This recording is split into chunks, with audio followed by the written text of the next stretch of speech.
Il y a un milliard de sous-genres en fiction et en fait au documentaire je trouve qu'on est un peu démuni pour préciser le genre. Donc il y a des grands genres, le documentaire de dispositif, le documentaire historique. Et je trouvais peu de mots pour décrire les différentes esthétiques documentaires ou les différentes grammaires documentaires. Et je suis arrivé à ce mot qui s'appelle le documentaire charnel. Et en fait ce que j'appelle le documentaire charnel, c'est cette manière de filmer sur un temps long, c'est-à-dire sur des mois, souvent des années, de filmer sur un temps long aussi au sein de chaque journée. C'est vraiment un documentaire qui se filme au présent, on pourrait dire en immersion, même si c'est un mot que j'aime pas trop.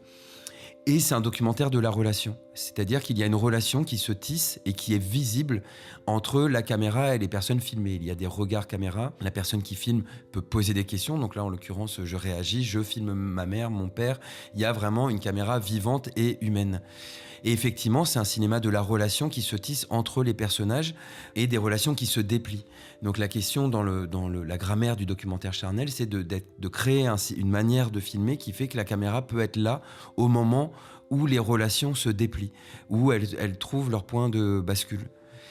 Et c'est une esthétique ou une grammaire qui est, je pense, relativement minoritaire. Après, je suis pas le seul. Il y a d'autres réalisateurs et réalisatrices dans lesquels je me reconnais, comme Yolande Zoberman, comme Nicolas Peduzzi, comme Louise Mutz, par exemple, pour ne citer que des réalisatrices françaises. Et dont, en fait, j'apprécie un équilibre entre une forme de retenue dans la manière de filmer, une forme de transparence aussi dans la manière de filmer, le fait de montrer les coutures, de montrer la manière dont c'est filmé, et en même temps une certaine forme de lyrisme, ou en tout cas une forme d'émotion dans la relation avec les personnes filmées.